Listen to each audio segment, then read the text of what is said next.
हमारे प्रिय आत्मन, ओम स्वस्तिअस्तु। खुश रहिए। हमारे नवदुर्गा के पूजा अनुष्ठानों में, पूजा पद्धतियों में बहुत सारी पद्धतियाँ सन्निहित हैं, समाहित हैं, जो हमारे जीवन को श्रेयस्कर बनाती हैं, श्रेष्ठ बनाती हैं, सभी तरह की समृद्धि से परिपूरित करती हैं। ऐसी एक विधि बहुत गोपनीय विधि है, बहुत परिणाम उन्मुख है और बहुत जीवन को बेहतर बनाती है। हम खेतरी बीजते हैं, अलग अलग प्रकल्प, अलग अलग संकल्प, अलग अलग उद्देश्यों और अलग अलग मनोकामनाओं की पूर्ति के हेतु बीजते हैं। मिट्टी के कलश में, पकी हुई मिट्टी के कलश में, प्रस्तर प्रखंड में, सीमेंट से बने हुए अधकच्चे अधपक्के पात्र में, तांबे के पात्र में, चांदी के पात्र में, सोने के पात्र में, स्टील में, विभिन्न अष्टधातुओं में, सभी तरह के पात्रों में खेतरी को अलग अलग ढंग से बीजे जाने की व्यवस्थाएं रही हैं। खेतरी बीजे जाने से हमारे जीवन में हम ऐसा एक मान्यता लेकर चलते हैं प्राचीन काल से कि हमारे जीवन में सुख समृद्धि बढ़ती है, सुख समृद्धि का वास होता है। जिस तरह की प्रदर्शन और जिस तरह के प्रकाट्य के साथ खेतरी प्रस्फुटित होती है, दर्शन देती हैं, अवतरित होती हैं, ऐसा मानते हैं कि वो वर्ष उसी धन धान्य, उसी समृद्धि, उसी संपदा और उसी कृपाओं के साथ आपके जीवन में जुड़ने और शामिल होने वाला है। तो एक विशेष विधि, सामान्य खेतरी बीजना हम बहुत सारे अंकों में आपको बता चुके, एक विशेष विधि है जिसमें हमने ये एक पात्र लिया है मेटल का, ये स्टील का है, और ये एक हमने बड़ा पात्र लिया है। ये हम सिर्फ समृद्धि के लिए, धन संपदा की प्रचुर प्राप्ति के लिए इस उपाय को करते हैं, क्योंकि उसमें कुछ लोग संतान प्राप्ति के लिए करते हैं, कुछ लोग व्यापार वृद्धि के लिए, कुछ लोग और कामों के लिए करते हैं। तो इसको हम एक पात्र में, सबसे पहले हमने जो रेत होता है, जो रेत हम बालू रेत जिसको बोलते हैं, और जो हम नदियों से, मीठे पानी की नदियों से, मीठे जलधाराओं वाली नदियों से लाते हैं, उस रेत को हमने इस पात्र में रखा है, इसके साथ इसको किया है। और इसको करने के लिए फिर इसको एक चुंडी से ढक देते हैं, क्योंकि चुंडी की उपस्थिति में देवी की उपस्थिति मानी गई है, देवी दुर्गा की उपस्थिति मानी गई है। और थोड़ी सी बड़ी करके लेंगे, क्योंकि बाद में यही इसके आवरण का भी काम करेगी। तो पहले तो चूँकि हमने इसमें रेत डाला है, ये रेत बालू रेत जो मीठे पानी की नदियों से निकलती है, ये रेत है। ये एक दिन पहले भीगे हुए जौ हैं, ये भीगे हुए जौ हैं, ये आप जौ जानते हैं, बारले, ये हमने रात को भिगो कर रखा है। तो ये इसको मदद करता है अंकुरित होने में और प्रस्फुटित होने में।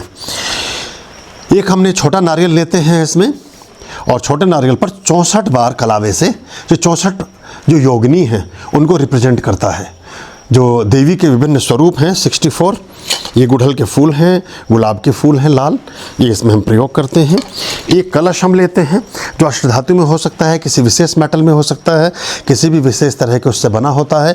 इसमें एक धागे से ही, 3 धागे नहीं, एक धागे से ही इसको हम बंद करते हैं, क्योंकि महालक्ष्मी का प्रतिरूप है। और उसमें कमलगट्टे के बीजों को रखते हैं, कमलगट्टे के ओरिजिनल जो बीज हैं उनको हम इसमें भरते हैं। और भर के इसको हम, जैसे सबसे पहले हमने रेत रखी, ये एकदम जेन्युइन रेत है जो नदी से निकलती है, वो बालू रेत जिसको बोलते हैं, ये हमने रखी है। इसके बीच में इस कलश को रखते हैं और इस कलश को थोड़ा नीचे तक हम दबा देते हैं। ये हम ऐसा करके इसको करते हैं। और इस नारियल को किसी चुंडी से नहीं बंद करते हैं, इसको फिर इसके साथ हम नारियल को रखते हैं, और नारियल के साथ हम इसमें एक गुड़हल का रिप्रेजेंटेशन होता है माता रानी का, ये गुड़हल का एक पुष्प इसके साथ रखते हैं। अगर आपके पास किसी प्रकार के विशेष प्रकार के कोई आपने यंत्र बनाए हैं या कोई चीज़ की है, उसको भी आप रख सकते हैं। अभी हम जो हमारा विशेष एक यंत्र जो आप सब लोग जानते हैं, उसको हम इसके साथ लगा रहे हैं। ये बाद में जिस प्रकल्प में आप यूज करेंगे उसी प्रकल्प के लिए सिद्ध हो जाता है। तो ये पहले से सिद्ध है, लेकिन इसकी पुनरुक्ति के लिए, इसकी पुनर्प्रतिष्ठा के लिए इसको हम इसमें स्थापित कर रहे हैं, यहाँ प्रतिष्ठित कर रहे हैं। और ये हम इसके साथ फिर ये एक हम गुड़हल का पुष्प और लगा देते हैं। 3 पुष्पों की मान्यता होती है, और एक पुष्प हम और रखते हैं। ये जगह देख करके यहाँ मैं इसको लगाता हूँ। ये 3 पुष्प हो गए, 2-4 पत्ती आप गुलाब की लगा दें। और इसके बाद जो आपने ये जो भिगो कर रखे हैं, इनको एक बारीक लेयर के साथ आप इसमें फैला दें रेत के ऊपर। ये रेत के ऊपर अब आप जो है ये फैला रहे हैं। ये जो यानी कि आपने सबसे पहले पात्र लिया, पात्र में आपने रेत डाला, रेत डालने के बाद आपने उसमें कलश स्थापित किया जिसमें कोई जल नहीं है, कोई और पदार्थ नहीं है। उसमें आपने कमलगट्टे के बीज रखे हैं और ये सारी चीज़ें मेटल में होंगी। कोशिश करेंगे इसको हम मेटल में करने के लिए। तो ये हमने किया। उसके बाद हमने ये जो हमारे भीगे हुए जौ रखे हैं, इन भीगे हुए जौओं को प्रचुर मात्रा में हमने इसमें लगाया, स्थापित किया। और इसकी स्थापना में हम मन में हम दुर्गे दुर्गे रक्षणी नमः, त्रिम कामरूप कामाख्याय नमः का जाप कर सकते हैं। महानिर्वाण मंत्र का पाठ भी कर सकते हैं। देवी दुर्गा के जो भी पाठ आपको आते हैं वो आप कर सकते हैं। डबल लेयर में, ट्रिपल लेयर में अच्छे से जौ आप इसमें स्थापित कर देंगे, बैठा देंगे। और इन जौ के बाद ये एक लेयर, सबसे नीचे लेयर रेत की, रेत के बाद एक आपने ये जो आपका क्रम है आपने देख लिया, कलश स्थापना, कलश के बाद नारियल स्थापना, फिर यंत्र स्थापना और फिर पुष्प का समर्पण, और उसके बाद ये जौ आपने लगाए। और उसके बाद आपने फिर जो कुछ रेत और बचा कर रखी थी, इस रेत की एक लेयर फिर से जो इसको अंकुरण में मदद करती है उसको आप इसके ऊपर से ऐसे करके ढक देंगे। ये आप ऐसे करके ढक देंगे। कोशिश करेंगे कि जब खेतरी बीज जाती है तो सभी के लिए आशीर्वाद स्वरूपा होती है, लेकिन जब तक नहीं बीजती तब तक वो सामान्य लोगों की दृष्टि और उससे परे रहे तो अच्छा रहता है। इसमें एक पत्थर का छोटा सा पीस था, ये मैंने निकाल दिया। क्योंकि नदी की रेत है तो पत्थर आना इसमें स्वाभाविक है, ये इसमें रेत के साथ आता है। लेकिन इसमें हमें मिट्टी नहीं लेनी है, किसी प्रकार का कोई खाद आदि नहीं डालना है। सिर्फ और सिर्फ नेचुरल जो रेत है, नदी से आई हुई मीठे पानी की नदी का इस्तेमाल करें। गंगा वाला रेत ले लें तो और अच्छा है। रेत यमुना वाला भी होता है, लेकिन इसमें गंगा जी वाला रेत अधिक अच्छा काम करता है। ये ऐसा हमारा अनुभव रहा है। ये वो बड़े वाला थोड़ा ज़्यादा वो कर रहा था, तो मैंने इस छोटे वाले झब्बे से ये रेत की जो बाकी एक लेयर थी, ये मैंने इसको एक तरह से ढक दिया है जौ को। ये आप देख रहे होंगे, इस जौ को मैंने इसकी एक पतली लेयर से ढक दिया है।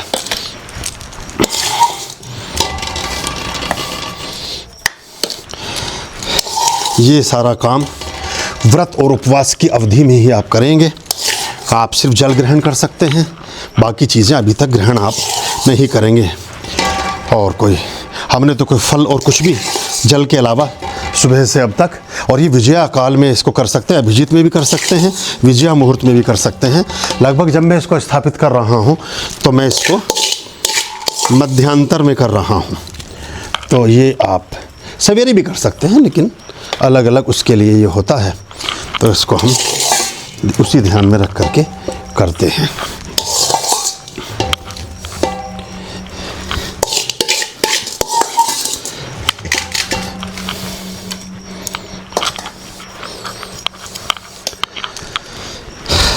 ये रेत हमने एक रेत की लेयर दी और इसके बाद इस पर हम एक गंगा जल का फव्वारा मारेंगे। गंगा जल से थोड़ा सा जल का प्रसेचन, जल प्रोक्षण करेंगे। तो ये जो थोड़ी नमी रहने से ये जल्दी अंकुरित होता है। इसमें फिर मुझे एक छोटी सी पत्थर की एक बजरी का पीस दिखाई दिया, मैंने निकाल दिया। क्योंकि अंकुरित होने में जौ को परेशानी करेगा, इसलिए मैंने इसका पीस निकाला है। जहाँ भी कोई पत्थर का कोई छोटा मोटा, चूँकि ये नदी का गंगा के जल से निकला हुआ रेत है, तो इसमें ये स्वाभाविक रूप से आ जाते हैं। तो इसको हमें छांटना और निकालना होता है। तो हम इसको गंगा जल से थोड़ा सा स्प्रे करके इसको गीला कर देंगे।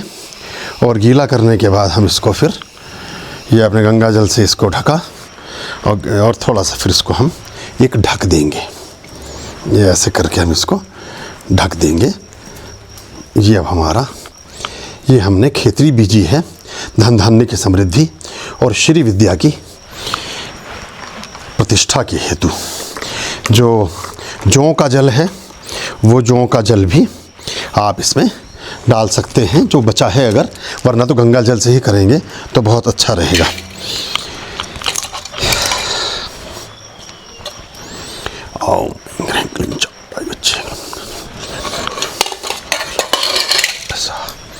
ये अब आपकी यहाँ तक की प्रक्रिया पूर्ण होती है। इसके पास में एक ज्योति स्थापित कर सकते हैं जो इसकी बाईं ओर होगी। एक जोत आप रखें तो वो एक इनका एक सेतु है, जोत का और खेतरी का एक ब्रिज है जो भक्ति मार्ग से होता हुआ आपको सिद्धि के मार्ग तक ले जाता है। तो अब इसको आप छोड़ देंगे। अभी खेतरी जब दर्शन देंगी तो उसी हिसाब से ये इनका जो आवरण है ये ऊपर उठना प्रारंभ हो जाएगा। और फिर हम आगे की जो इसकी विधि है, ये खेतरी बीजने की विधि है। फिर उसके बाद इसके आगे हम क्या करेंगे वो मैं दूसरे अंक में आपसे उस बात को साझा करूँगा। आप सबका जीवन मंगलमय हो, माँ देवी दुर्गा के आशीर्वादों से परिपूरित हो। आप सब तरह से सुख समृद्धि के संवाहक बने, साक्षी बने, उपभोक्ता बने, भोगी बने और अपने जीवन को परमात्मिक मार्ग पर, माता रानी से संबंधित भक्ति मार्ग पर श्रेष्ठता पूर्वक चलाने में सफल हों। ओम नमः शिवाय। ओम नमो भगवते वासुदेवाय।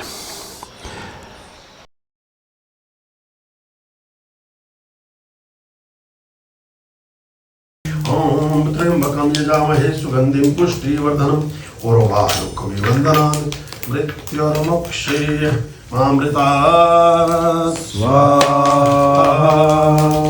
आज विजयदशमी है, नवरात्रि पर्व का समापन दिवस। 9 दिन नवरात्रि के और 10वां दिन आज विजयदशमी का।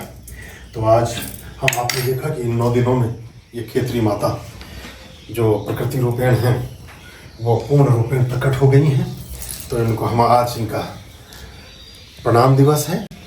तो थोड़ा सा जल हाथ में लेकर के ओम या देवी सर्वभूतेषु प्रकृति रूपेण संस्थिता नमस्तस्यै नमस्तस्यै नमस्तस्यै नमो नमः प्रणाम करेंगे। जो आपने यंत्र को स्थापित किया था उसे उठाकर अपने लिए प्रयोग में ले लेंगे, अपने पास रख लेंगे। उसको जो नारियल स्थापित किया था उसको प्रणाम करके उसको भी यथास्थान आसन दे देंगे। जो आपने कलश रखा था मध्य में, उस कलश को आप बाद में बीच में रखा रहने देंगे, जिसमें आपको याद होगा कमलगट्टा आपने रखा था। उसमें से कमलगट्टे को आप तिजोरी में या लॉकर में रखेंगे या अपने पूजा घर में रखेंगे। और थोड़ा सा इसमें से आप ये जो ये खेतरी ये माता रानी के प्रकाट्य स्वरूप होती है, इसको निकाल करके और एक कलावे से बांध करके एक कलावा बांध लेंगे। और फिर इसको अपने जहाँ धन रखते हैं वहाँ या जहाँ पर भी आपका पूजा घर है या कोई शुद्ध स्थल है वहाँ पर बरकत के लिए, शुद्धि के लिए इनको वहाँ पर रख देंगे। ओम दुर्गे दुर्गे रक्षणे नमः। ओम दुर्गे दुर्गे रक्षणे नमः। ओम दुर्गे दुर्गे रक्षणे नमः। माँ भगवती आप सबका कल्याण करें। ओम स्वस्ति अस्तु।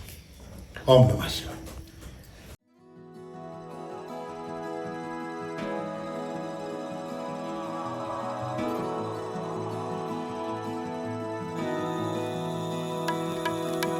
पुष्पे